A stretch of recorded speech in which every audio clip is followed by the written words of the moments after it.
Muitos nos perguntam e querem saber quem somos e no que cremos. Pois bem, algo que deve ficar claro para todos é que não somos a continuação e nem fruto de divisão de organização religiosa no passado. Algo que acontece em muitas religiões hoje em dia. Tem uma data de fundação, tem o nome do fundador. E nem tampouco temos qualquer ligação com alguma denominação religiosa, seja no Brasil ou no exterior. Não nos denominamos irmãos unidos, nem tampouco nos denominamos os irmãos ou os irmãos abertos, irmãos fechados, irmãos liberais, irmãos exclusivistas, etc. Pois quem o faz, quem usa esses termos, mesmo não tendo uma denominação, está fazendo do seu grupo uma denominação. Em nosso meio não existe os clérigos e os leigos, ou seja, um pastor, um padre, um bispo. Estes homens, este único homem para cuidar dos assuntos espirituais do povo, enquanto os demais membros se ocupam somente com as coisas seculares. Nos reunimos-nos somente ao nome do Senhor Jesus, fora do sistema denominacional, sem templos religiosos, líderes religiosos, sacerdotes, e nem tampouco cobramos dízimos ou coisas semelhantes. O que divulgamos nos vídeos e em nosso site são o que temos aprendido da palavra de Deus e com irmãos reunidos ao nome do Senhor Jesus em todo o mundo, tendo as suas origens no que começou em Atos capítulo 2. Eu passo agora a destacar algumas verdades fundamentais em que cremos para você entender melhor. Cremos, por exemplo, que a Bíblia Sagrada é a palavra de Deus, inspirada verbalmente, infalível, única fonte de revelação e autoridade divinas.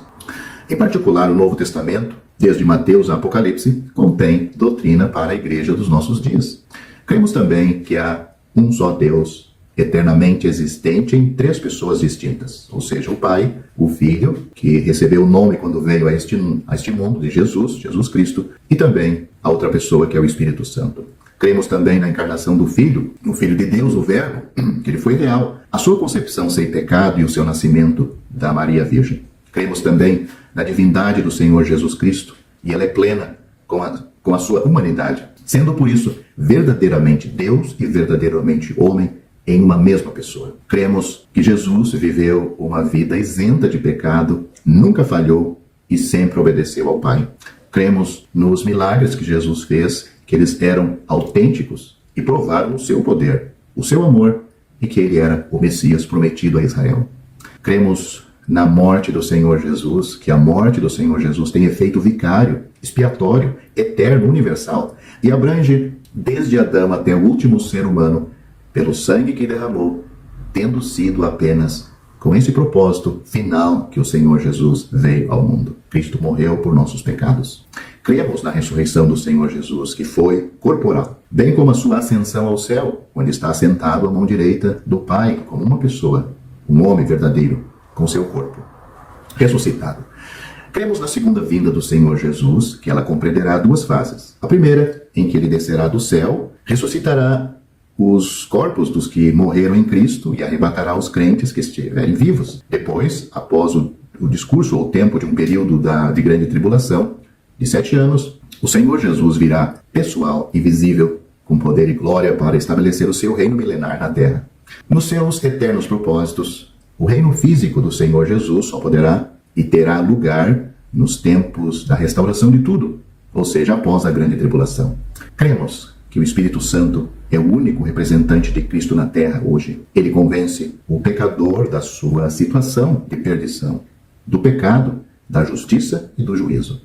O Espírito Santo habita no verdadeiro crente, em Cristo, ensinando-o e consolando. Cremos que todo homem é pecador e está, por natureza, separado de Deus, a caminho do inferno, carecendo por isto da salvação de Deus. Cremos que a salvação é um dom de Deus, por isso é gratuita, obtida unicamente mediante a fé no Senhor Jesus Cristo, e tem caráter eterno e total. Nunca ninguém, desde Adão, foi, é ou poderá ser salvo por qualquer outro meio, seja ele obras, batismo, ritual ou obediência à lei. Somos salvos pela graça, pela fé no Senhor Jesus. O batismo, por exemplo, deve ser por imersão, é o mandamento do Senhor, exclusivamente para o crente salvo pela fé no seu sangue, salvo por Cristo.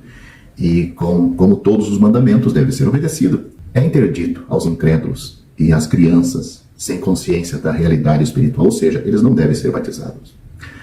A ceia do Senhor é a reunião de adoração por excelência comemorada a todo o primeiro dia da semana, ou seja, no domingo, instituída pelo próprio Senhor e é realizada em memória de sua morte expiatória na cruz. Nela, na ceia do Senhor, deve e só podem participar todos os crentes batizados e em plena comunhão com todos os irmãos. Os crentes salvos têm comunhão com Deus pela oração, através da meditação exclusiva do Senhor Jesus, recebendo assim o perdão dos pecados que ele confessar e a resposta às petições que lhe fizer.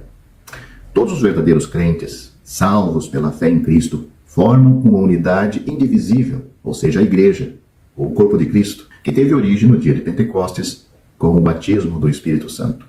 Independentemente da congregação a que pertença ou do lugar onde se reúne, cada salvo pertence a este corpo místico. Outro ponto que cremos, o homem após a morte não tem qualquer oportunidade de arrependimento, a pessoa, o homem não salvo para ser salvo. E só 2 lugares são possíveis na eternidade: o céu, se morrer salvo, ou o inferno e o lago de fogo, se morrerem sem Cristo. Todos os homens ressuscitarão um dia, os salvos para a vida eterna e os perdidos para a condenação eterna.